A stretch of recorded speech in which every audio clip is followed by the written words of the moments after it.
What is up, Daddy Gang? It is your founding father, Alex Cooper, with Call Her Daddy.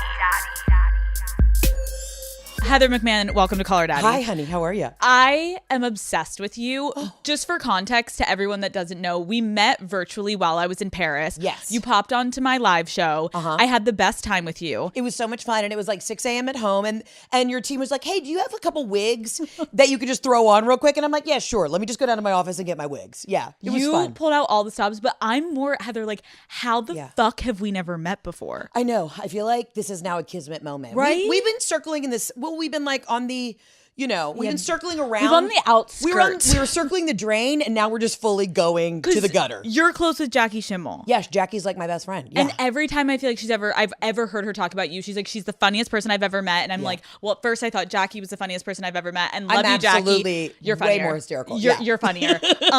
I watched your stand-up, which we're going to get to. Yeah. It's fucking amazing. You're so sweet. Thank you. Like, I was doing my makeup this morning, watching it, laughing like hysterically. I like that. It's fucking brilliant. If you like, that's the response I love when people are like, hey, I think I got a UTI after watching your special. I'm like, I fucking did my job. It's how I felt. Also, Good. I just want to let you know that I'm on like too many cups of coffee right now because last night I didn't sleep for a fucking minute because my dog has explosive diarrhea.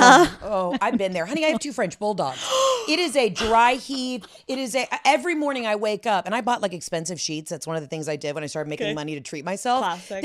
My thread count is so fucked. There is a Frenchie barf every single night in the middle of the night. But I feel like you would prefer a barf over diarrhea. Honestly, at this point, it's all starting to look and smell the same. So it's not great either way it comes out. No, Heather, I literally was like, so I'm watching TV last night. My husband falls asleep early. It's like 11:30. I'm watching like The Perfect Couple with Nicole Kidman. It's a thing. I've got feelings. Yeah. I have feelings too. But there's nothing to watch. So I'm Right. like trying to enjoy myself. Matt's like, I can't watch this trash. I'm like, shut the fuck up, then go to bed. Right. I hear the little noise and I'm like, You hear from the stomach, like the gurgle, that wet gurgle. That's the worst. it's more of a little bit of like, like some farts. Yeah, some bubbles. like Why am I being demure? Being like, did your dog fart? Like, it was more of like a splatter, like a big splatter. People hate when I talk about shit on this show, but I don't give a shit. we don't Okay, shit. Yeah, If you're in your 30s and you haven't shit yourself at a Costco in the last 6 months, then you actually need to see a doctor. Get your life right. Right, like fuck off. Okay, so he's splattering. Yeah. and I wake my husband up, and I'm like, Matt, Bruce just shit all over the carpet. Right. and Matt is like, okay, What do you want me to do? Go clean it up. Now, I have never cleaned their shit ever if it's like in the house. Matt Okay. is the best. And I want to talk to you about Jeff, your husband, today. Yeah, we'll get because into that. we're Let's gonna talk about Jeff. Yeah, we're going to talk about our husbands because I look at Matt like mortified. Matt never makes me really do much around the house. He's kind of like the house man, you know? like that. Ellen, we're the breadwinners. Yes. Well, Matt's also doing fine, but whatever. Yeah. So he won't get up and I am on my hands and knees and I am doing the Clorox. I'm doing it all. Yeah. An hour later, he shits again. And 2 hours later, he shits again. So you are seeing a woman who is broken today. I'm seeing a woman who has literally had herself elbows deep in golden doodle doo-doo. So I'm here for support. I actually have been having like the worst anxiety the last 2 days. Why? Just there's so much shit going on, and this is what I've been looking forward to most. It's just like I wear 65 different hats, and literally I was at dinner last night trying to enjoy a nice, porcini risotto, and I literally was like, kind of like, geeking out a little bit. Because it's just, do you get I was anxious? short-circuiting. I thought I had a stroke at dinner, and I was like, is it the Aperol Spritz? Do I need a beta blocker? Do I need a Loratab? Like, what do I need? A little bit of both. A little bit of both. I just took a Benadryl, and I just let it fly. Do you get anxiety a lot? I never really had bad anxiety until my life started getting good, which is weird. Like, wait, what? I think it's a pressure thing. I think you just and I travel so much. I think Yeah. I don't know like what time zone I'm in ever. Classic.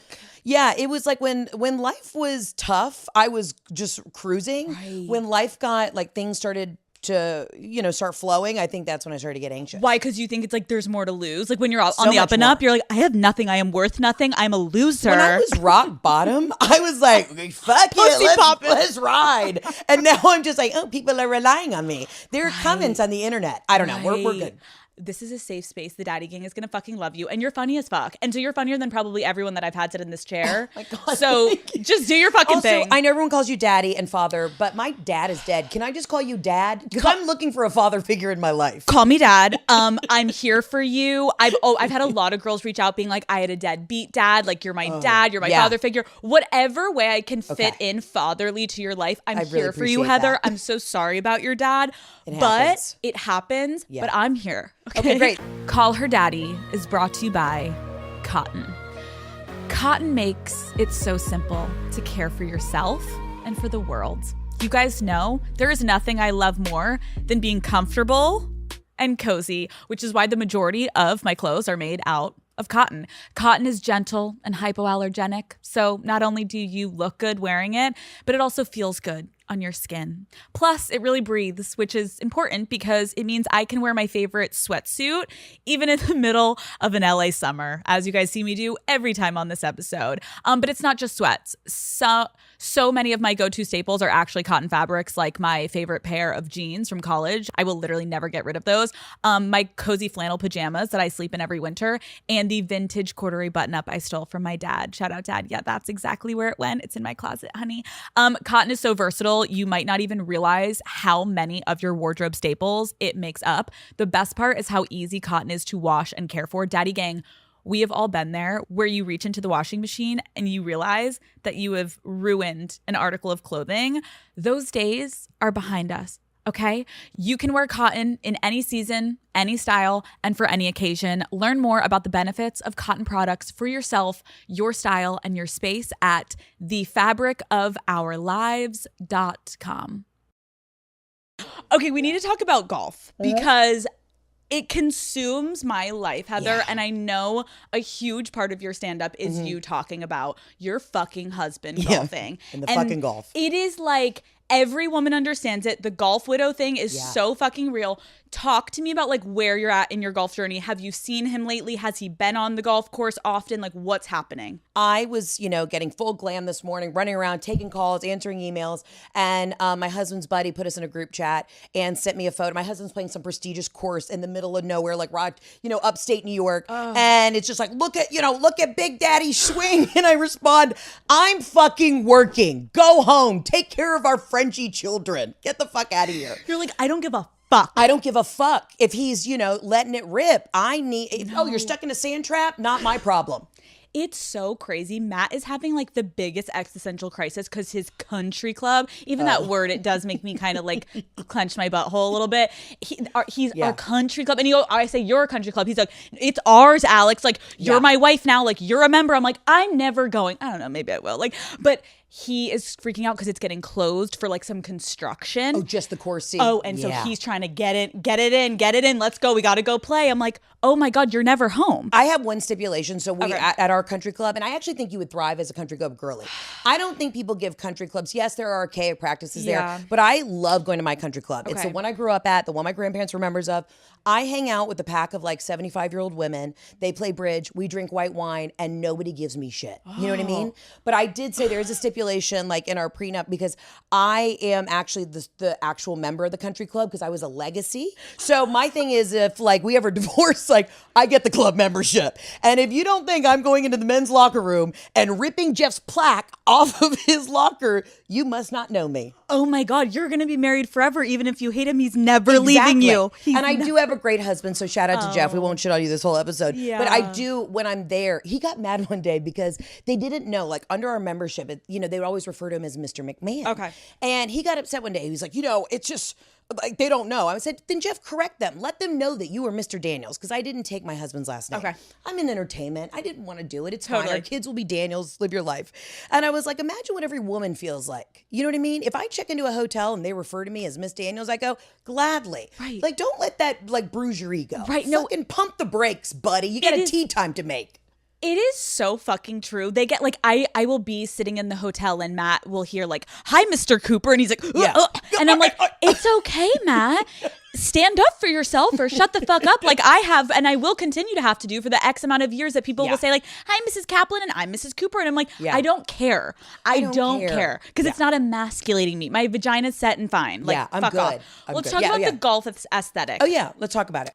The golf outfits look pretty bad for women. Yeah, it's pretty farty. It's rough. It's like a pleated chino short that tucks right underneath where your bra fat is. It's absolutely awful. I'm trying to fix it, so give me a little time. No, it's but bad. I'm trying to fix it. How do you feel when Jeff saunters down in the morning wearing his golf outfit? Like, are you okay with the male golf outfits, or are you like... Okay, so the way I feel about it is, you know, I say this in the special, but like any man who wears a visor, that's an immediate, my vagina just shrivels up. Because here's the thing. First of all, it looks like you can't afford the whole hat. You know what I mean? I don't know these men in visors. And then my husband will drive home from like the golf course. You know, sunroof is open. He's had a good match. He's singing, you know, Natasha Bedingfield, Feel the Rain on My Skin. And his like hair is like flipped over the visor. So he comes in sweaties and a Peter Millar shirt, grass on his chinos. And I just go, I'm not trying to have sex with you right now. Why do they come back horny after golf? It's so because they feel empowered because they went out and won $5 on the golf course, and then they're like, let's fucking do it. So I was thinking about that in your special because I'm like, okay, they come home and Matt does the same thing. Like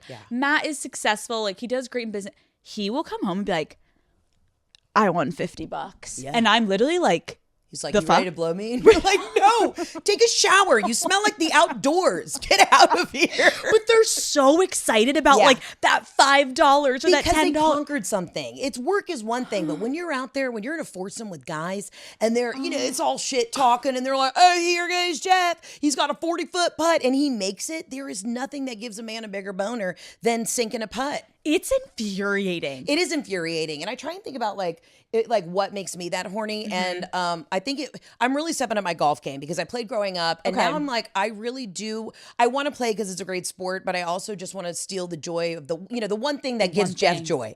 And he's like, I love when you play with me and we have a great time. We go out and it's like, I mean, I drink wine and, you know, rip some old cigs and just have a blast in the outdoors. Wow. But I am trying to get better to beat him because I need that for my ego. Right. You're like sneaky on the competitive. You're like, oh, I guess I'll play too, Jeff. Meanwhile, you're like getting sessions in the back. You're getting full like coaching sessions. I have 3 coaches right now.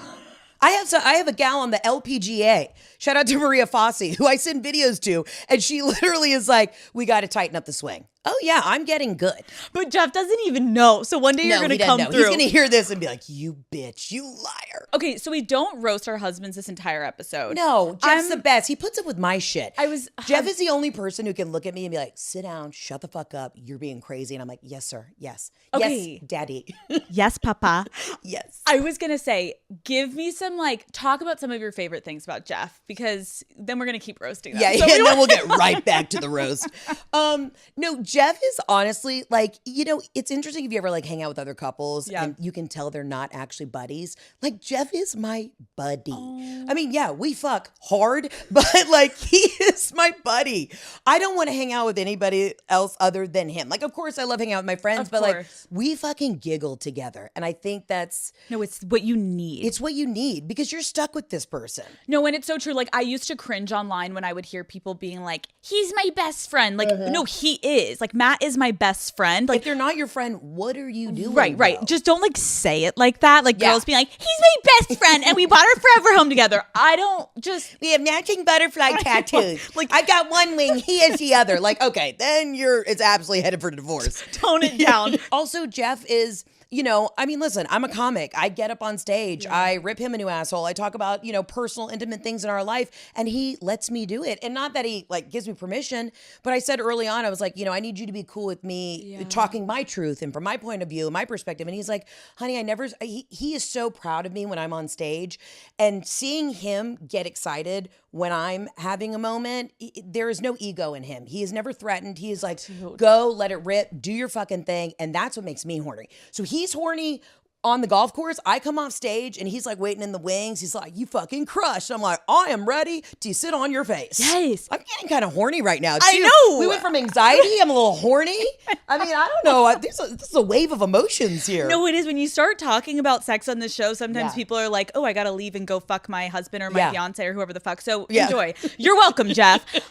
You're so successful as a comedian. Have you always been funny? Like, talk to me, you as a child. Like, what was going on? Is Heather funny? Yeah. I was a fudgy kid. I was the kid who like always had like a quarter pound of fudge in their backpack. So yeah, I think I had to be funny. But no, I always, I was always in theater, and I always knew I wanted to do comedy. I mean, since I was like 6, I was like, I'm gonna tell jokes. And the first time I did stand up was at my junior prom, and I roasted the senior class, and that was like one of those pivotal moments. I was always doing theater, and I was like, think about how awkward high school is. Most awkward time of your life. Right. I must be a sociopath if I was like, I want to go up there and roast the seniors and do stand up.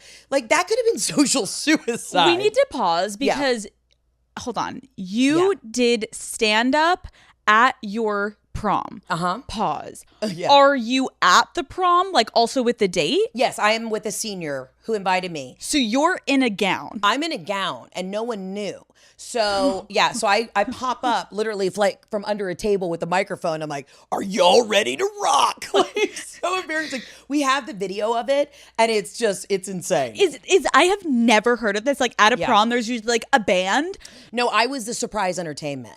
Yeah, it was insane. And so I get up and I do like 20 minutes, and I remember walking off stage and thinking, oh, fuck. I have to do this forever. So then I kind of never stopped. Because you just knew. I knew. Yeah. But like, were you confident? Like you didn't give a fuck what people were going to think about you at school? I honestly, no. And I went to the same school from kindergarten through 12th grade. So I also wasn't trying to impress these fuckers anymore.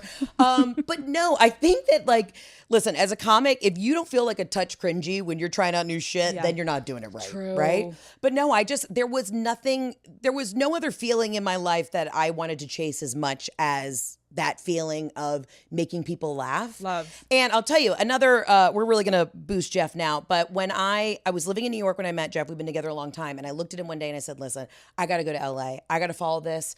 I got to scratch that itch. And we were sitting in like a Buca de Beppo or some shit. And he's like, I love you so much. And he's like, follow your dreams. And in that moment, I was like, oh, fuck, I'm going to marry this guy. Stop. Yeah. We were long distance for like 8 years.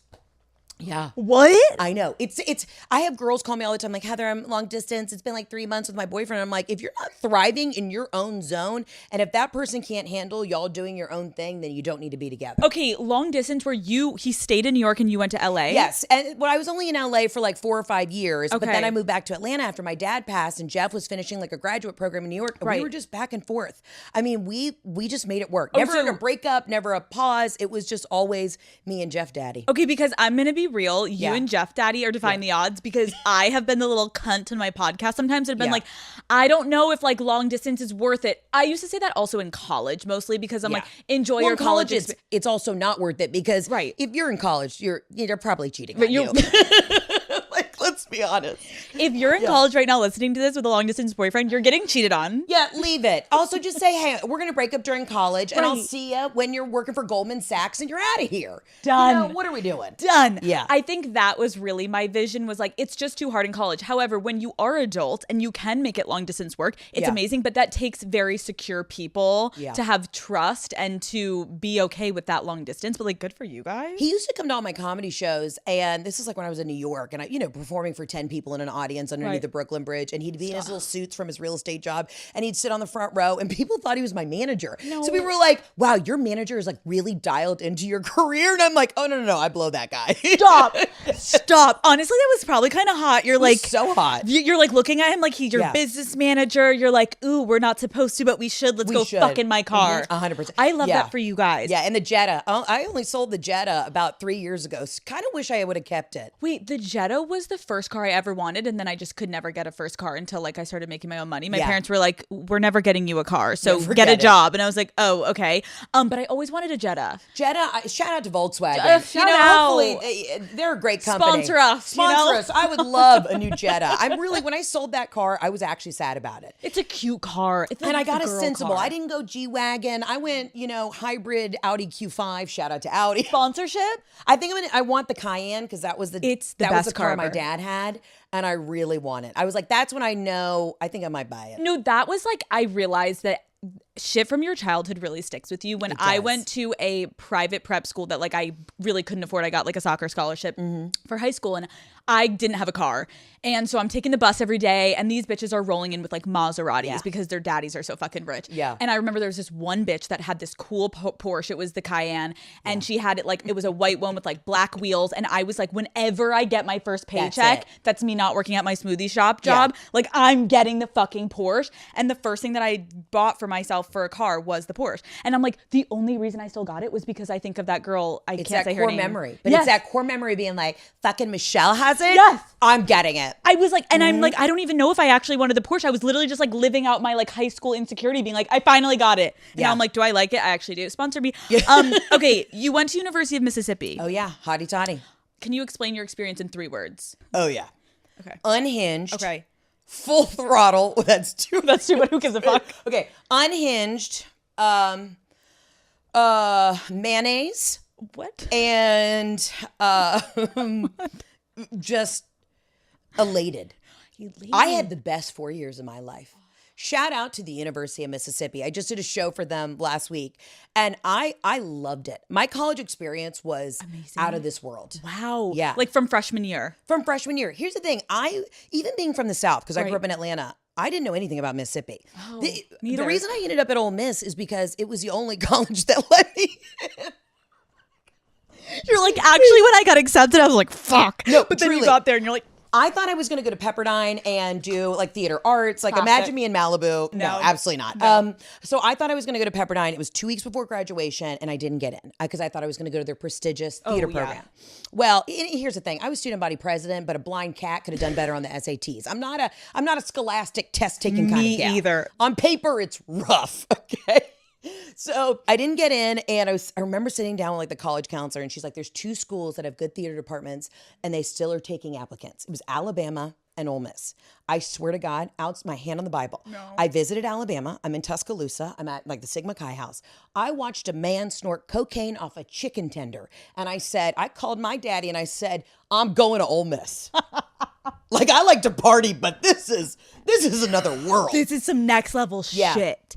So I showed up in Oxford, Mississippi. I didn't know anybody.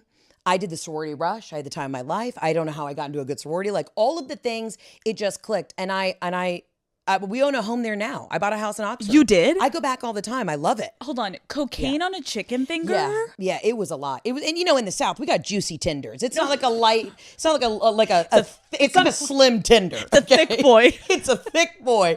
And I just remember going, I don't know if I'm gonna. That's some real shit. No, I love that your honesty is like, I love Ole Miss. Like it's the only place I got accepted, but like, who cares? You end up, and that's, I think, a great note for anyone that's in high school listening. Maybe there are people that listen in high school. There are. You'd be surprised. You guys, like, it really doesn't matter where the fuck you go to school. It does not matter, and you'll find your spot. Like, I remember being so devastated thinking, okay, I'm not going to be this, like, Shakespearean actor. What is going on? And I ended up, like, it's the greatest joy in my life. And also, I would not have met my husband because my best friend, Tina, who works with me and helps me run my production company, she was from New York. So this bitch flies down. We're both in the theater department. I'm like, where the fuck are you from? She's like, where the fuck are you from? And she's the one who introduced me to my husband. So I had to go all the way to Mississippi to find a Yankee. Oh my God, it's so meant to be. Also, you mentioned sorority life. I played soccer, so I still to this day don't fully understand sorority life. And I feel like what I'm seeing on TikTok may not be the exact representation of what it maybe used to be. Because now bitches are like synchronized dancing and stuff, which maybe it was back then. Okay, but can you walk me through? It is really wild. I get asked this a lot about what my sorority life experience was like. I do think you're right. Social media has completely changed the game. Oh my God. I mean, when I went to college, I hate to date myself, but it was the first year that that Facebook came out. So, you know, I didn't have to worry about somebody looking at my online profile. I just showed up in a Lily Pulitzer skirt and was like, y'all ready to fucking do this or what? I was pledge class president. I was bid day chair. I had the best time. And also, like, I see girls online that talk about hazing. No one hazed my ass. I showed up to the Delta Gamma house at the University of Mississippi. I had a monogram pillow with my name on it and a new, you know, bottle of like barefoot white wine. I had the time of my life.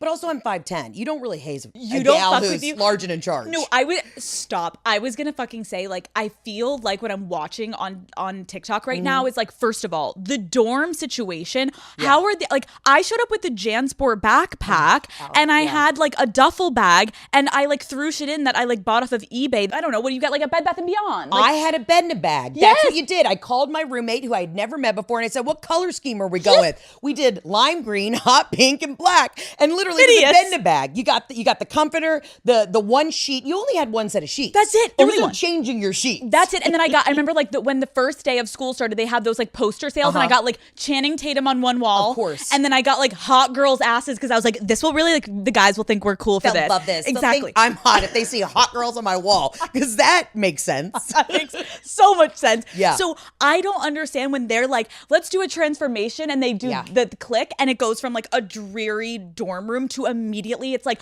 you look like you're in a fucking palace. I have a sorority sister who that's her job now. She has a whole business where she redoes the Ole Miss dorm rooms. Wow. They have like antiques in the room. They're built. I mean, I had literally like 3 those stacked plastic bins that you get at like Staples. Yes. I didn't even go to a Container Store. I went to like Office Max and I put my thongs in there and like a bottle of like bourbon that was rolling around in the back. Like nothing about my room. I had a desktop, Alex. I didn't even have a laptop. My dad ran an IT company and he was so afraid that somebody was going to like steal my identity. And finally I called him. I was like, Dad, I got to get a laptop. Like I can't be the person lugging the desktop on a dolly all the way up to the library. Like what the fuck are we doing here? What is happening? Yeah. I was also a theater major, so I didn't really need, you know, a computer. But still the point is like it is different right now. Yeah. And I do believe some of the bitches on TikTok are really going above and beyond for social media. Like if you're someone at college right now that is literally just bringing your PB teen sheets and you got a book bag and that's all you PB Pottery Barn teen. Oh my God. That was luxe. That was the shit. Do you remember when Jersey sheets came out and it felt like you were rolling around on a pair of Levi jeans, really actually not comfortable and not sweat wicking? No. I remember my mom as like a gift sent me the Jersey Pottery Barn teen sheets and I was like in flames when I woke up. I thought I had the flu. So fucking hot. I remember I got like these dark gray ones. Yeah. And the first time a guy came on my sheets and I only had again one fucking pair. Yeah. So I was just looking at that shit like, damn, I'm fucked. And I just left it there. You took like a credit card that later on after the cum had dried and you were like trying to scrape it off. You were like, we'll just get that off at the end. It's fucking disgusting. Yeah. Anyways, okay, so you were rushing. You got into your sorority. Can you like tell me, like, do you remember like your chants? Do I remember my chance? Okay. I thought you would never ask. So interesting enough, so I went to the home chapter. Delta Gamma was founded at the University of Mississippi. It was a big deal that they let a woman not from Mississippi into the sorority. I don't know who wrote me a rec, but they saw my ass coming and they said she's got potential. Damn. Yeah. So it was funny during Rush. So we used to do this thing called a door song. Okay. And you might have seen it on Bama TikTok. Now they banned it, but so somebody comes and knocks on the door. Okay. The door opens and like 200 girls hit the deck. I was always on the bottom because I was beefy. So I'd be on the bottom of this door holding up the weight of my sorority sisters on me. And we'd be like, D-E-L-T-A, Delta D-E-L-T-A.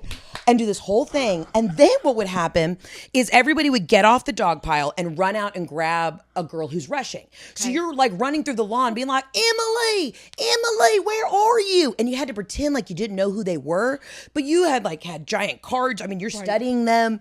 And then you're like looking around like, I can't see her. And then this little girl, Emily, pops out of the bush. She's like, it's me. And then we would run them through the DG house. And of course, since I was on the bottom, I was like breathless. So by the time I got up, I would literally be like, where's Emily? Emily from Jackson, Mississippi. Are you here?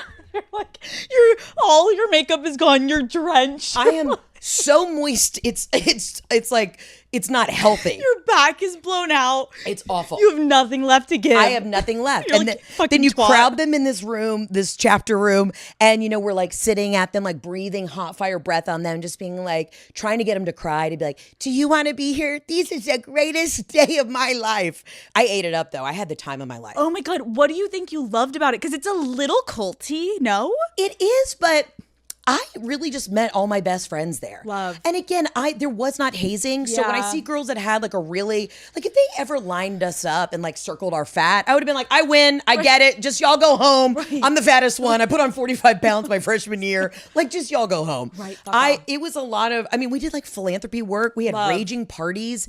It really was not toxic. I'm sure a couple bitches, Yeah. we fought a couple times, but I was also kind of the black sheep. Like I was always sent to standards because I was smoking cigarettes standing up. That was a weird rule. If you want to smoke a cigarette, if you want to rip a heater, you got to sit down, cross your legs. Wait, what? Yeah, because you got to look ladylike.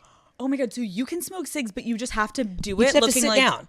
So if I was standing up, I couldn't. But if I was sitting down having a cigarette, that's kosher, Do you still to this day sit down or do you stand up? I only have I hope my life insurance policy doesn't hear about this. I'm kidding. Hypothetically, allegedly, I love just a cig when I'm in Italy. It's my vacation cig, but I'm not a smoker. Okay. Contrary to popular belief, people hear my voice. I'm not a smoker. You've got a great voice. But can I also say to this younger generation, I really get concerned about, I was at the college bar the other day, and we have a bar in our town called the Library. Oh, cool. So when my dad would see all my charges, he called me one day and was like, God damn it, Heather, return your fucking books to the library. This is insane. Stop. He didn't know it was a bar. Oh yeah, it's my favorite bar in America. Genius. Oh. But literally, I see these kids, like everybody's ripping the vape and they're all passing it around. And I turn to a young man in the bar and I go, honey, this is how you get mono or cold sores. I don't know what we're doing here, but y'all all need to just have your own vape. Heather, no. I thought you were going to say something completely different. What do you think I was you're supposed to say, this is how you're going to get lung cancer. No, fuck them. No. I'm worried about Epstein-Barr virus. I am not worried about their lungs, okay?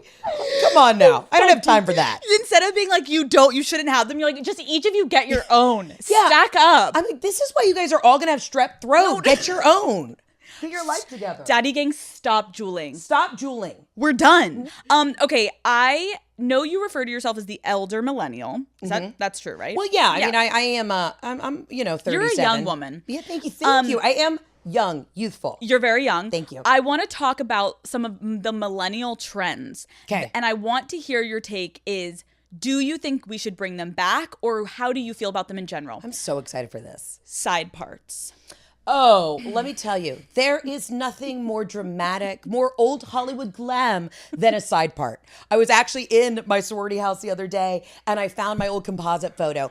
It was such a deep side part. It started at the base of my jaw. Okay. It was just a thick comb over. Cool. I had no eyebrows, but I think the middle part, like I'm fighting for my life right now. I have an intense cowlick. And if you knew the amount of time, effort, and Orbe dry texture spray that is holding me together. Wait, because which way do we go? Which way does your hair usually go? Naturally, it should go this way. So it wants to be comb over. It wants to go full Donald Trump. Yes, it really does.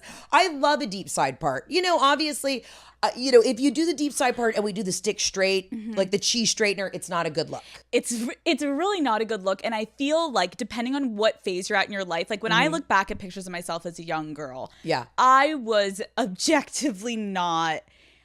I wasn't like the cutest. Okay. Same. It really wasn't. It wasn't me. I didn't know that though. No one pulled me aside and said, let's blend a smoky eye. Let's draw in our eyebrows. No. Let's maybe go for a leisurely walk so we can get some steps in. I was deep throating like, Hot Pockets, chugging bourbon. I had not a care in the world. But you were happy. I've never been happier. No. Now I'm getting everything I want and I'm like, God, this fucking sucks. You're like, I want to go back to the good old days. Yeah. But it's true that like when you don't have the eye for it, I guess I can say, when I look back at pictures of myself, there is a difference between a side part and the comb over. And when you do the comb over and you're not going for Hollywood glam, like you're not going to an event and you're just looking for the side part, it can really look busted. So I think you're right. It depends on what you're doing with it. But I would say the side part is usually a flop. Okay. All right. You know what? Fair enough. But you also have a perfect straight line through your head. So I just think that you need to be a little more inclusive to the cowlick community. That's all I'm saying. You want to hear something crazy? What? I have a fucking cowlick, bitch. Where? Yeah, exactly. The amount of time that I spent pushing, moving. Gel starts at 7 a.m., bitch, and it's fucking almost 2 o'clock in the afternoon. It was sitting, setting, melting, pressing. And you get the little clips, and the clips, I'll go to an event. I'll be about to walk the red carpet, and I'm like, take the clips out, remove the clips. Last minute, always. The amount of gel and like shit that I had to get to this point, and I sleep with it sometimes like that. Oh, wow. Yeah, I'm dedicated. Sociopath. Yeah. I love it. It's the trauma from childhood where I like look back at those curvatures that I was putting over my fucking hand. It looked so fucking bad that I am straight part and I will never deter. Have you ever had side bangs? No. Well, I did go through a little bit of an emo phase. I was always, but I would be at the Vans Warped Tour in like junior high. And I would always be in like a full Hollister outfit and a puka shell necklace. I still dress like Dave Matthews Band esque, but I was seeing, something corporate, Simple Plan, or one of those bands. Stop. I feel like we would have been friends. Like I went through such an emo phase and I would do the colorful like skinny jeans with like a band t-shirt. I was obsessed with Simple Plan, Blink-182. Then I went into All Time Low. I had all these different, like I was obsessed with Avril Lavigne. I wanted to be her. Avril Lavigne I remember being like a chubby sixth grader, and I'd come home and I'd put her CD in. Because we had a little money, so I had this 6-disc changer, and I would just literally be like, I'm feeling in the sun. Yes. Sun in the sun. It's just like rage out. My mom would be like, this one. I was naturally, I would think, like happy. Like I didn't want to be emo, but I loved the concept of being emo. We're just dramatic. Yeah, we're dramatic. Yeah, we're a little dramatic. Yeah, I'm sorry. Yeah. That is annoying. Okay, how do you feel about tall Uggs? Call Her Daddy is brought to you by Visit St. Pete Clearwater. Daddy gang, there's been a lot of buzz about St. Pete Clearwater being basically the perfect destination for a girls' trip, okay? So as your father, I did a little investigating for you. And let me just say, yeah, it's incredible. I'm going to walk you through the perfect day, okay? First things first. You're going to hit the beach naturally. You're going to get a gorgeous tan. You're going to lay out along the 35 miles of white sand beaches, okay? And then you're going to take a little dip in the crystal clear water. Boom. Next, you're going to get lunch. You guys know there is nothing I love more than a delicious, stacked, thick sandwich from a cafe. And luckily, there's tons of affordable cafes to choose from, as well as award-winning restaurants. We love to see it. And finally, you are going to get ready for a fun night out. Whether you are looking to hit the dance floor, catch a vibe, maybe with a cocktail lounge, or even jump on a floating tiki bar tour. Yeah, that sounds like what I would do. St. Petersburg has everything for everyone. So when you are looking for a sunny getaway that's perfect for your friends' getaway, St. Pete Clearwater, Florida is the place. Head to visitspc.com to start planning your trip today. Oh, God. Okay. Well, here's my thing. My best feature on my body is my thin ankle. Okay. I mean, look at that. Have you ever seen a nice, more developed, thinner ankle? That is a very nice ankle. It's a very nice ankle. Thank you. Because it gets thin. It's very thin. And I also have nice toe cleavage. Oh. I've been told from the foot fetish community that my foot, while very wide, in a shoe, the top of my toes is apparently very sensual. Really? Mm-hmm. Have you ever thought about making a couple bucks? I have, but I did see that one person left me a bad review on WikiFeet, and it's knocked my rating down to like a 3.5. Wait, I'm very upset. You're not actually on WikiFeet, are you? What the fuck? I didn't know it was a thing. And somebody at one of my shows was like, hey, by the way, I just want you to know, like, your rating went down on WikiFeet. I was like, what the fuck is WikiFeet? Dude, Heather, I'm not kidding you. I'm convinced that almost every single man in the world has a foot fetish. You know, here's the thing. It's not hurtful. No, it's not hurtful. It's just fascinating. I would do OnlyFans in a heartbeat if dudes want to send me money to look at my little piggies. You gotta do what you gotta fantastic. do. And it's natural too. It's natural. It's either you got it or you don't. No one's getting like foot implants. No one's getting like really fake. It's you got it or you don't. And if you got it, flaunt it. I would like to say, because you have such a huge international platform, I, big Nike fan, but I've got a wide girthy foot. Okay. And if you guys could send me some pairs cut in a wide, that would be fantastic. I go online and the only pair that's in an extra wide is an orthotic. So please, for the love of God, make a wide in an Air Force One. Okay, sorry. I had to take that opportunity. I could have said something to like find peace in the Middle East, but instead I'm like, can I get a custom Nike in a wide? Because my toes are falling asleep. Not Heather literally coming on here and being like, what other brand deals did I want to get out of this episode? Yes, I'm obsessed. What are we getting? We're getting a Porsche. We're getting a Jetta. An Audi, and free shoes for life, and Orbay, and Uggs, and Uggs. Okay, thank you. Wait, back to the Uggs. Okay, so the Uggs. So I tell you, I'm having a lot of fun. I'm having a lot of fun with you too. Okay, back to the Uggs. Okay, so here's the thing. To be fair, sometimes it's also hard to podcast with people that, like, my favorite podcasting usually is when people podcast for a living because, like, you know how to do it. So thank you. Thank you for showing up today. Okay, tall Uggs. Okay, tall Uggs. I don't like a sweaty calf. Okay. I would wear them. I went to a Christian school, so we had to wear the uniforms. And in the winter, that was a thing. You wore the tall Ugg. You could wear them with your uniform? Oh, yeah, we could wear them. We didn't have to wear, like, Mary Jane's or anything. I'd wear a tall Ugg with my little, like, Catholic schoolgirl uniform. And I just remember huffing it, through the parking lot, just like, these are fucking hot. Wait, did you have boys at your school? We did. What the fuck, Heather? Mm-hmm. I went to a full co-ed K through 8. I was like in Catholic school, and I had to wear the plaid skirt, and I used to have to say this to like my boyfriends. I'm like, I know it sounds hot, like I was fucking hideous, and it's not a sexual fantasy, okay? Now I'd look hot in it, but back then it was like to the knee, and if not, they'd slap you with the fucking ruler, literally old school shit. And then we had to have the thigh highs. They weren't thigh highs, they went to the knee, and they were the big socks with the Mary Jane shoe. With the Mary Janes, and then they changed to saddle shoes at one point, which was like the black and the white shoe, and then we had the collared shirts. That wasn't hot. We had the whole uniform. We could wear the socks, but in the winter they would allow us to wear the Uggs. Okay, and then eventually they got pants, because I think I like walked into the principal's office and said, I'm fucking freezing. Okay. And I'm a heavy set. So if I'm cold, imagine what these thin bitches are feeling. This is unbelievable. We have rights. We do have rights. Fuck you. Fuck you. Okay. Yeah. Soul Cycle. Oh, well, that's a little triggering. And you should have warned me that you were going to bring that up on such a trigger large warning. platform. I worked at Soul Cycle. Okay. In West Hollywood, around the corner. Yeah. What? When I moved to LA, I needed a part-time job. Okay. And I couldn't get a job at a restaurant, which was really weird because I had worked at some of like the best restaurants in New York. I had this crazy, Michelin star experience, and I could not get a job working as a bartender, even like a hostess in LA. Wait, why do you think? Because I wasn't a porn star. That's why. I wore a sensible, supportive bra to work. I would show up to these like interviews with this insane New York resume, and they were like, but are your nips hard? Stop. I was like, I can make them hard. Right. Give me 10 seconds. I'll be right back. Yeah, I mean, I would go and I would think that I was going for like a nice, an interview at Spago, and they were like, actually, we have a nightclub, and we were wondering if you want to be a promoter. I'm like, I'm 23 years old. I should not be roaming the streets of Los Angeles trying to get people to come to your nightclub. That's annoying. So I ended up at Soul Cycle, and I remember my interview. I was interviewing to be on the front desk, but I said, because I wanted to let them think that like I was here for the long haul. Of course. I remember saying like, obviously, I'd start with the front desk, and I understand you have to work your way up, but my goal is to eventually be an instructor. No. And the girl interviewing me was just like, yeah, we're good. Nothing about you says like, star of the fitness community. No. But I actually had a great time. Soul Cycle was so fun.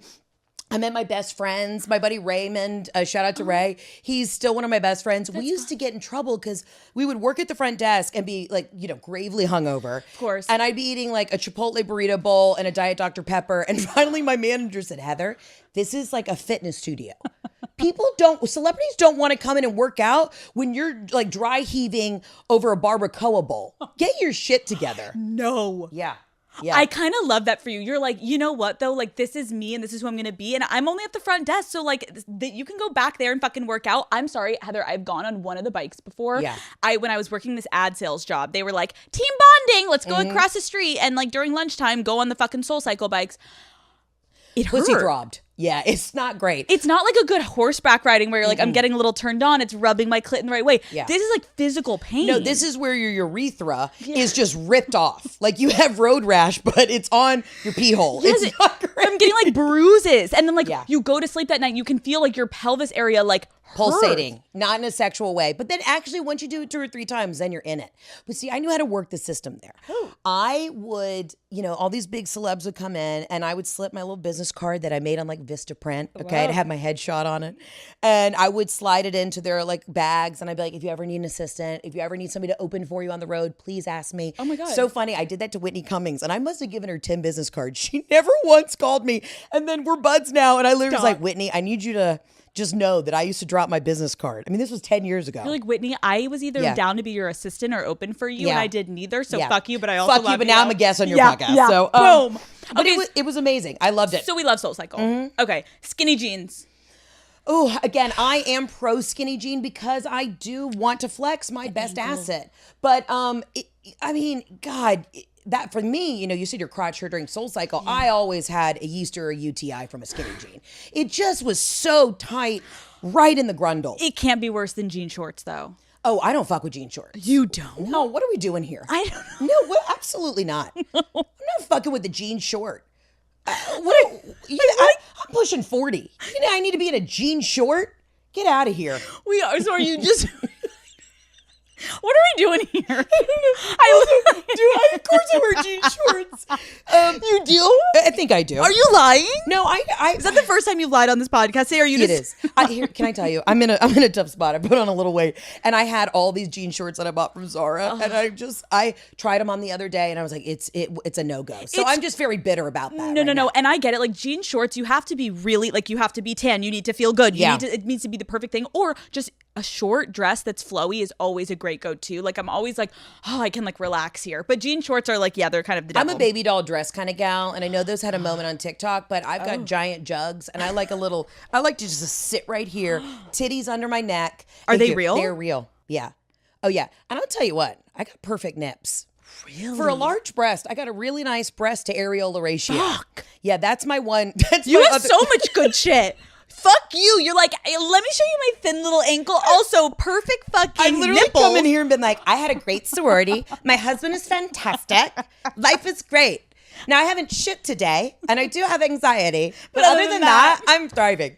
No, but I mean, listen. Great tits. I am always, now especially, being in the spotlight, I pick apart myself all the time. No, it's nice to like be like, I fucking like something about myself. And now they're not where they used to be. I definitely would love a lift, but the areola is nice. I'm fucking jealous, and I'm already picturing it. Like I'm thinking of it sexually. Your husband is lucky. Yeah. Moving on. Super thin eyebrows. Oh no, those they should never come back. Okay, but what's worse? The like giant. I mean, mine are looking a little big today. So mine are thick too. I'd rather more than less. Really? Because you can always pull a friend aside, take them to, Coffee Bean, and just say, "Hey, what are we doing?" Right. This comes from love, where we can peel it back. Yeah, but you can never. But the amount of growth serum, castor oil, and all the eyelash serums apparently make you go blind, and they ruin the collagen underneath the eyes. Wait, what? Yeah. Oh yeah, that's a whole thing now. Yeah, apparently we've been using all the lash serums, and they apparently dissolve all the fat underneath your eyes. And I need perfect. I mean, maybe I should start rubbing this all over my body.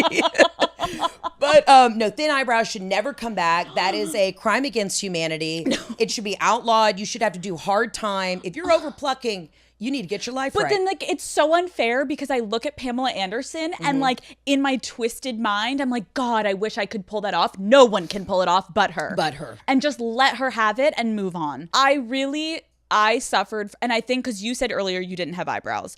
Growing up, had the hair. I had nothing to show for the hair because, if you saw me in the right lighting, you'd see, what looked like a unibrow, and it's, all just peach fuzz. I finally dyed them when I was in high school, and I had never felt better in my life. I was like, oh my God, my 5 head is gone. I've got the angles. It looks good. But then I just kept building on it. Yeah. And I feel like I really took it to a level where I see pictures of myself in the freshman year of college is bad. They got too much. They were black. Yeah. We definitely over-dyed for a long time. And they were cinder blocks. I always had thick, natural, bushy brows, but I would go to the nail salon and, they would just like hold you down in the back. I never went to like an eyebrow specialist. Oh my God. I'm like, I'm getting a fresh gel set and I'm getting my eyebrows done in the back. And I came out one day and the tips were gone. No. I mean, they ran away with them. And then, you know how long it takes to grow that shit back? Oh, you're fucked. You're fucked. So my entire college career, I had my deep side part. I'm in a pair of gaucho pants. I'm in a halter top. My, perfect nipples are hanging out. I put on 45 pounds and I got no brows and I didn't blend a smoky eye. I mean, I've really come a long way. Picturing you smoking a fucking cig. With a cig and a nice, Jessica Simpson wedge. Gauchos? Gauchos, yeah. Oh, that God, was my they were time. good. Gauchos were great. And then if you wanted to hook up with somebody, I'm kind of in a gaucho now. You didn't even have to take them off. They could just slide a hand up there and just finger you, and that was fun. The width was impeccable. I think we should maybe bring gauchos back. I think we should. I know people are trying to do the barrel gene, and I'm not into that. You know what you can't do is finger somebody in a barrel gene. You can't even get half a fist up there. I don't think. Also, who wants to finger somebody in a barrel jean? If I see a bitch coming down the street in a barrel jean, I'm not attracted. No, it's not. No, it's not the look. Gals, that's what we need to. The barrel jeans are out. But don't you think that is where that's a definition of women dressing for women, where they the girls would think these are cute? I don't know though. Well, as a full woman, just right now here in the flesh, I say no. Don't fucking do it. Let's get rid of it. Bring the gauchos back. Buy to the barrel. Yeah. Okay, this is controversial because I'm staring at your ankle, and I guess I'm so worried. This goes against everything that we've talked about today about this one body part that's really a highlight for you. Ankle socks, I don't know if you realize, they're currently out. What do you... Oh, ankle... Oh, but what do you have? These are... Is that not an ankle sock? No. Ankle socks is where you're showing your fucking ankle. Okay, but I have a no-show. I thought that was a no-show sock. Oh, I thought you were going to say you have no socks. I was get out. No. You stinky Honey, I got a wide fucking foot. If you think I'm letting these cheddar blocks just marinate in here, I'm not trying to bake a casserole, okay? Again, Nike, I'd like a wide. Okay, wait. So I thought that was a crew sock. So this is whatever the fuck you want to call it, but this is not an ankle sock. This is that Hailey Bieber, it's Princess Diana, trendy. Okay. And I did not know that I was. I feel attacked. No, the problem is, this would cover one of your best assets. Yeah. But I will say, my husband, one of his favorite looks is the look you have on right now. He likes the bike short, the oversized sweatshirt, and I'll do the scrunch socks. Oh, you will. I will scrunch the socks. Because your outfit right now, you wouldn't technically look at you. I know now. I'm like, I don't know what to do. Can I get should I sit like this? I don't know what to do. Okay, hold on. Can I adjust Heather, real quick? you look. It's getting hot in here. I'm so sorry. No, I'm just adjusting. I started this fucking podcast saying to you I was freezing, and now it's fucking hot. Can someone turn on the air? Okay, let's talk about. Obviously, you mentioned your family went through a hard time. You lost your dad, and so that kind of Thanks for bringing that. No, up. I know. I'm your father, sweetie. Yes, Dad. R.I.P. We love you, Kyle. Yeah, we love you, Kyle. You moved in with your mom. Yes. And you moved in with Jeff with your mom. And at this point, you weren't married, right? You're engaged? So, okay, backtrack. When my dad died, I was living in LA. I picked up my shit. I moved home. Okay. And then I moved at some point up to New York. But then when the pandemic hit, Jeff and I moved from New York back to Atlanta. And I'm living in my childhood home. So Jeff and I we haven't moved out. We are still Three's Company. Why? Great question. Because I talked to my financial advisor the other day, and he's like, Heather, you're living pretty cheaply. You could move on. I don't know why. I think, listen, I adore my mom. She's my buddy. I constantly think, the thought of her sitting at home alone on a Friday night hits me in a deep way that, it just gives me chills down my spine. Yeah. I don't know. It's not normal. My husband loves it because he gets treated like a king. I'm the one who I'm the one who gets yelled at. I was going to say, walk me through this. So it's you, your husband, your mom, and it's a normal day. Are you guys able to slightly what's the room setup? Where is where? So you would think that I'd be in the primary bedroom. I am not. We just blew out a couple closets, so we built another primary. My mom is still in the main bedroom.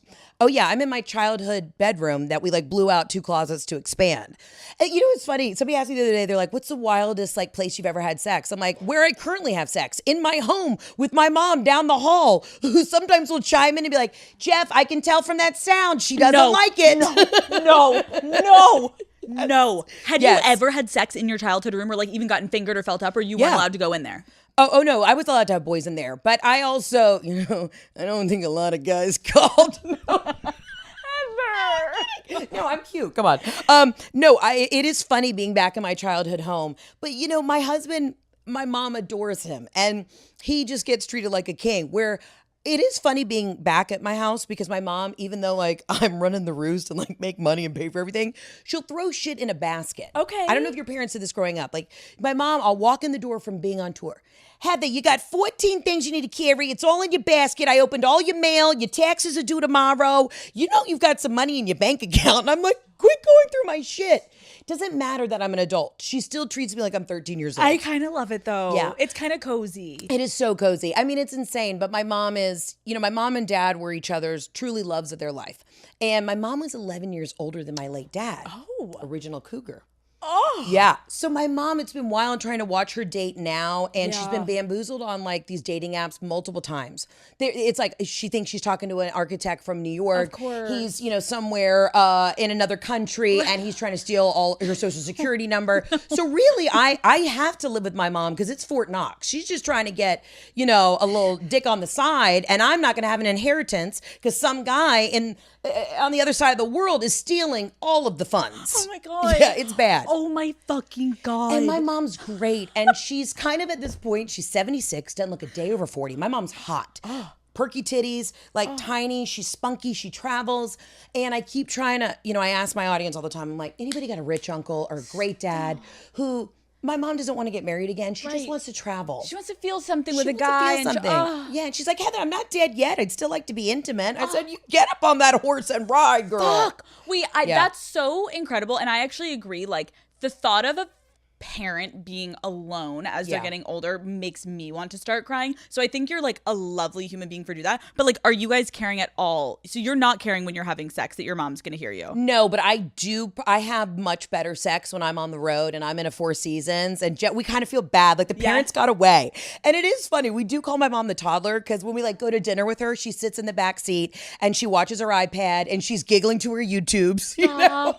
And Jeff gets along with her. Jeff gets along with her. I mean, listen, he is so patient, but my mom's from up north and my husband's from up north, so they kind of like have their own banter. And I'm just sitting on the porch drinking an iced tea going, I do declare, why are y'all yelling in this house? I'm obsessed with it. I also just think like the fact is, as a comedian, like it's a really good dynamic. It works. It's working. It's working. I'm not now, mad I about would it. like a little bit more money because if I could expand, if we could upgrade, I would like a big chateau with like a guest house. So I at least get to be in my own four walls without Robin barking down my throat. But we're putting that on the vision board. Something that you talk about in your stand-up special that had me cackling. Well, two things. We have to talk about two things. One is blowjobs because love them and hate them. Sweetie. Mm-hmm. The way that you described heading downtown to the Wiener. Yeah. And seeing the Wiener hole and the Wiener hole and approaching it. There is a goofy ass hole down there. It is. Yeah. The Wiener hole. But it works if you like swirl your tongue in there a little. Like, oh yeah. Oh, it's a little. Like, if you don't get in that little hole, then they're not getting in yours, and we all know this. Give them a little surprise attack. But I never try and go for the other hole. You know what I mean? I'm like, that is, you do you. When you're married, at least, when your spouse has diarrhea. It's every 30 minutes, just like your sweet dog. So it's like when people are like, oh, you like eating butt. I'm like, no, Jeff had, jalapeno poppers at TGI Fridays on a golf outing, and he's been bitching about it all day. No, I don't want to lick his butthole. I'm so sorry. No, Jeff. it's fucked when you do. Like, I have never like been opposed, and I know that's like bad of me to say, but like I'm in the blowjob, and it's the accessory to a blowjob moment. Yeah. But in between that little gooch. I mean, I'll tickle the gooch. I'm in the gooch. I am hitting the taint. I slap it around a little bit. I take the dick, just hit me on both sides like I'm doing a little, get ready with me. I mean, I'm doing the layers of blush, Patrick Ta, the whole works. But I'll tell you right now, I'm not going further back. What I love about Unless he is rinsed out in the yard. No, that's what's crazy is if like I've had guys before be like, go down there. And I'm just like rubbing it because I'm like, I can smell it through the tunnel. It's wafting towards my nostrils and I'm uninterested in the fecal matter. I got a long nail. You just tickle, you take the skin, you roll it around a little bit. Because it's also not lost on me if I go down there and then I go to the wiener and then he puts it in, your shit is in my fucking V. And I'm heading to the hospital. Thank you. That's happened before to me. And you know what we're trying not to do? Have a repeat. Yeah. Okay, so we get back to blowjobs. What I do appreciate you doing, and I could feel the energy in the stadium when you were saying this. Is you were stadium. Like, it was a theater, but yes, I am also playing stadiums. She's in a stadium.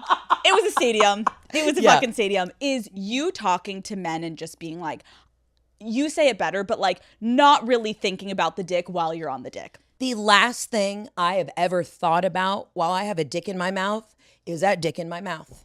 I am thinking about the drama that is going on in the Nextdoor app. I am thinking about, the rogue raccoon I possibly may have run over in the Audi Q5 hybrid. Wait, are you deep in the Nextdoor app? It's insane. Do I need to get on that? No, don't. You don't have time. I mean, you're like, I don't know. I'm running an empire, but you're running like a shempire, okay? No, I love it. I'm in a group chat with all the ladies of my neighborhood. And when I tell you, it is so fun. We had a car burglary like 2 weeks ago. If you give a pack of women, and I do say pack of women because we are like wild wolves. We are. If you give a pack of women in a suburban community 2 clues, they have already found the perpetrator. They found who is linked to. We have taken down a full cartel. So I just want to say, fuck the FBI. A couple white suburban women, and we are off to the races. Not Karens. We are more Sharons. I am like not kidding you. I've heard people talk about this, and I think even if I'm just on the periphery and want to read in on my community, I'd kind of like to get in there because I like dumb shit drama that kind of has nothing to do with me, unless I guess they're saying that there's like a murderer in our neighborhood. It's so refreshing. If you're like, I can be on the periphery and just kind of like chime in every now and then, fantastic. Yes. But yes, if there's a murderer in my bushes, please let me know. Have you ever had a stalker? You know what? No, but like not yet, bitch. Challenge accepted. No, I've had one person that has lightly kicked it up a notch. It up a notch. It could be equivalent to like getting a little stalkery, but I've done a pretty good job at really like putting things to an end when it gets a little out of control. But someone's kicked it up a notch recently, and Matt's handling it. I like that. So Jeff, my husband runs his own meet and greets at my shows by the bar. So because I have a ton of gals that come to the shows, and he's in the corner just being like, "Oh, did you want to get a photo?" And I'm like, "Jeff, she's fucking nuts. I told you about her. Stop. That's Carol Ann. Run away." Yeah, he loves it. Do you have a stalker? No, but I did have a woman break into my backstage once. Oh. Yeah, but it was my fault because I had given the security guards a couple Chick-fil-A party platters. So they were just raw dogging some nuggets. Meanwhile, I'm back there completely out in the nude because I like to like really dress up for my shows. So I come out and I sweat like a beast on stage, and then I rip off my suit. So I had just taken off my glitter suit, and I'm about to put on my jeans, and a woman's in the doorway, and she's like, "I found you." No. So one thing you say to somebody, you don't say to somebody, "I found you." And then she followed with, "Don't worry, I'm not going to touch you." No. I was like, that's worse. I'd rather you just fucking grab my cooter and let's call it a day. You know what I mean? Like, let's get to the point. So what do you want? So what did you do? Did you scream? I said, I literally was like, "Can I just put on some clothes?" And I put on my clothes. I was like, "What's up, girl?" And she's like, "Man, I said, how'd you get back here?" She said, "I just told the security guard, like, my name's Lane." I was like, No. Yeah. That's what's so funny about those moments. It's like when they tell the security guards, like, "Oh, we're friends, we're from this." Sometimes they're like, "Oh, go in." I'm not worried about a male stalker. I think I'd like a little bit of a boost to the ego. But I have always said that I will probably be murdered one day in a TJ Maxx by a white gal named Michelle or Tanya. Like, that's going to happen. That's who's taking you down. I think that's who's taking, like, "You didn't read my DM." I'm like, "I'm so sorry. I didn't see it. I didn't know. I think a light stalker is always good because it keeps you like, oh, we're doing something right. We're kind of a big deal. We're actually like doing things. We're a really big deal. Yeah. back to the blowjobs. Yes, absolutely. Great transition. No. I actually think I'm done with the blowjobs. Yeah. The point is, ladies, you don't have to feel bad. And in your special, Breadwinner, you really, really touch on the important fact of like no one is thinking about giving head when they're giving head. And it's okay if you're multitasking and that's fine. And what was the other thing you fucking said that was so funny? Oh my God, that you believe that all men are slightly on the spectrum and all women have ADHD. It's so true. I think so. Here's the thing. Men are really good at getting dialed into one thing. My husband is incredibly successful, but he's successful at one thing at a time. Meanwhile, I will be on stage delivering jokes. I already have my like Uber Eats order in my head. And I'm like, oh fuck, I've got to call my attorney on Monday about the thing with the thing. And I'm multitasking all the time.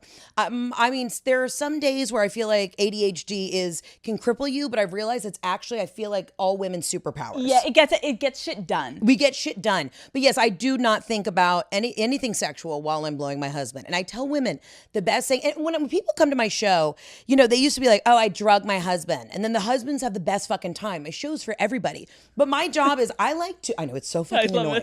I drug my husband here. I'm like, that you didn't have to put a gun to his head. I thought you at first just said. I blow them backstage. No. If you come to my show, I will put your dick in my mouth. I thought you were saying the people were saying they drugged their husbands. I'm sorry. I probably said that with a little country twang, like they drugged them husbands to my show. I'm like, all these men are fucked up. So what they did is the husbands were out working in the yard, and then the women gave them a little date, you know, a little pill in a Coors Light, and next thing you know, they're at a Heather McMahon show. Could you imagine? No, if all of a sudden you just came to and you're like in a room and there's a glitter, a full-figured blonde woman in a glitter suit, just being like, this is what happens when there's a dick in your mouth. That would be like the worst trip of your life. I'm happy that I clarified, Heather, because I'm not fucking kidding you. Multiple comments would have been, damn, like that. Why didn't you talk about how like she drugs her? No. I'm so sorry. I meant when you drag, like you force them to come. And then the guys are like, fuck, I never saw it that way, and they have a great time. But yes, I don't think guys realize the mind's always swirling. We're always on the move. We're always on the move. We need to talk about the hall pass situation. Daddy gang, my main business goal for the rest of the year is to consolidate, streamline, and just honestly make things easier for myself as I continue to grow my business. And the way that I approach this is by having all of the right tools in one place to maximize my efficiency. So you already know what it is. Call Her Daddy is brought to you by Shopify. Let's all channel the back to school energy that September brings us naturally. There is no better time to get organized and to start fresh, even though I'm literally not in school anymore. I still have that ingrained in me, right? Whether it is launching that side hustle that you've been dreaming about or finally upgrading your current business, Shopify makes it so easy for any business owner to hit the ground running with everything in one platform. You can plan your next drop, manage your inventory, and sell online or in person without missing a beat. Maybe it's just you with your business.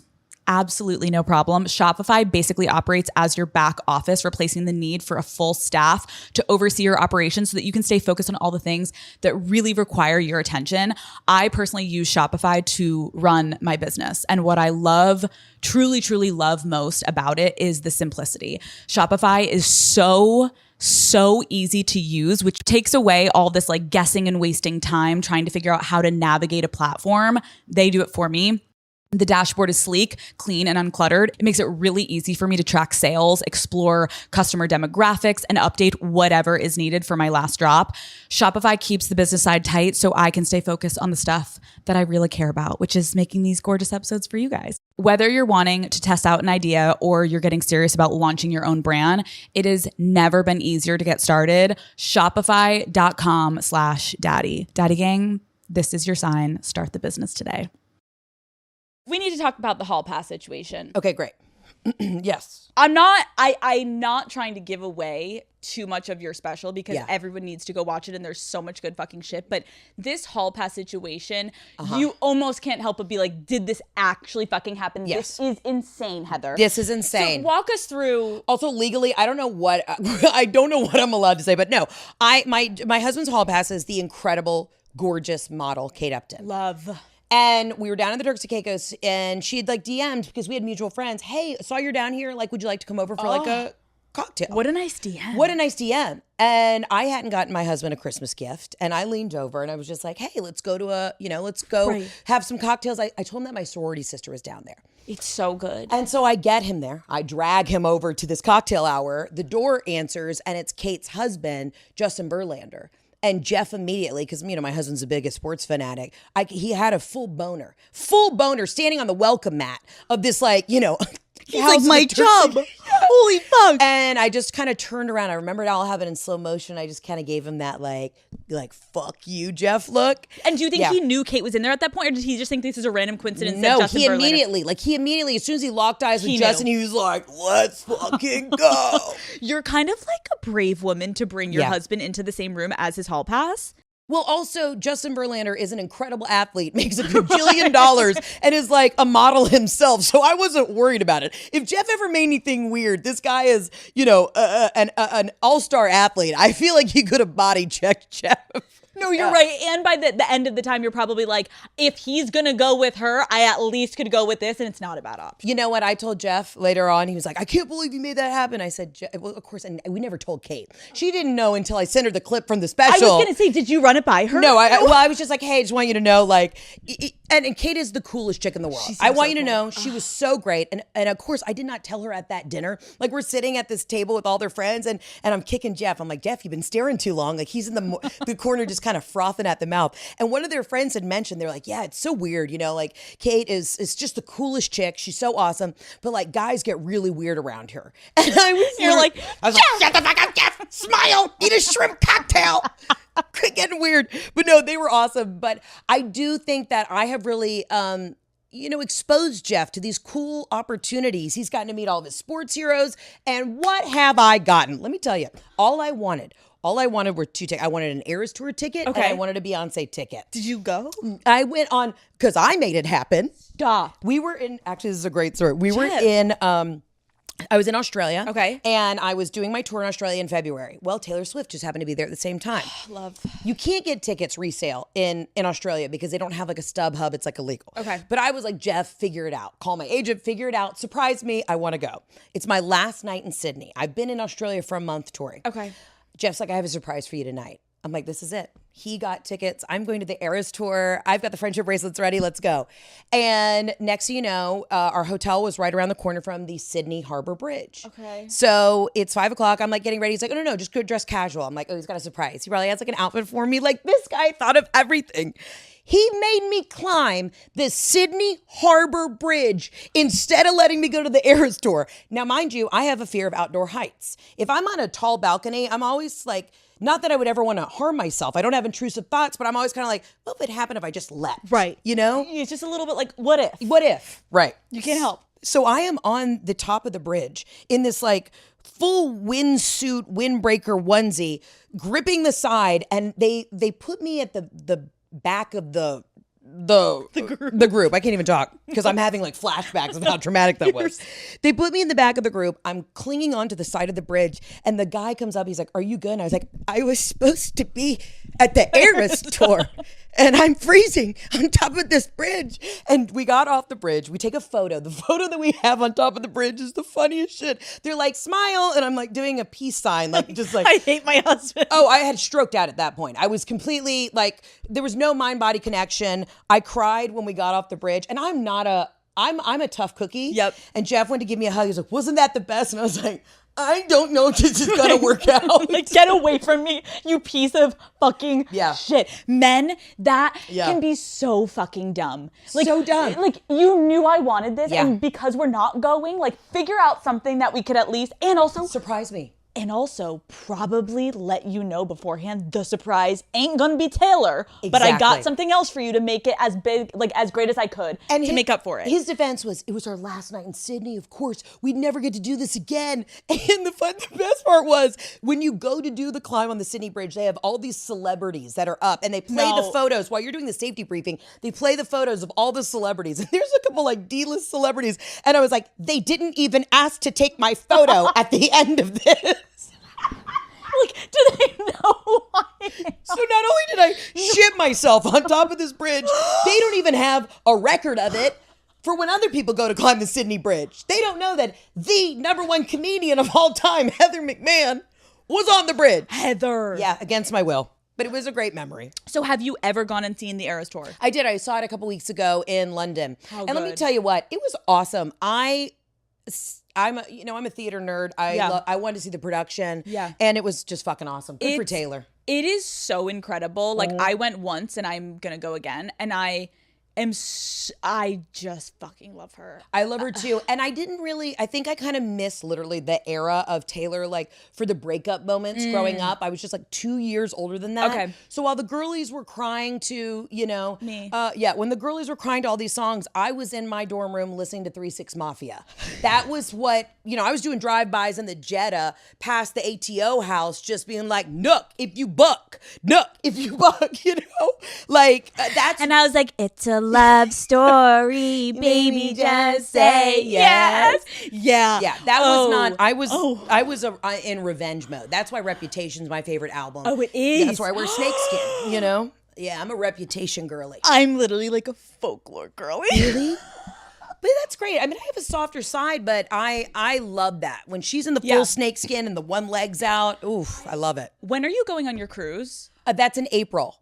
I'm doing a cruise. And again, I talked about possibly getting murdered in a TJ Maxx. It also might happen on the Lido deck. I was going to say, I don't know if you're coming back, but you'll have a good time. I will. And I may not come back because I'll get arrested in the Bahamas. I don't know what's going to happen, but we are doing a cruise and it's like 2,000 fans on the cruise and it's other comedians. And it's just going to be 4 days at sea of us just letting it rip. And so will you just like... roam around in a muumuu? Yes, absolutely. With a pina colada and a rum runner in my other hand? Absolutely. And are you gonna just like staying next to you could be like one of your fans and like you could be knocking on the wall and they like, oh, you're just like one with the people. I'm one with the people. But also, when you do comedy too, like I have meet and greets after my shows and I know everybody. Like, I'm one with the people. I mean, you did have to, the cruise isn't a super cheap thing to do. So I'm hoping that people who are making a financial investment are also like maybe a little touch less crazy. But actually the richest ones, are the ones that are crazy. They'll bring you the gifts to the show and it's like,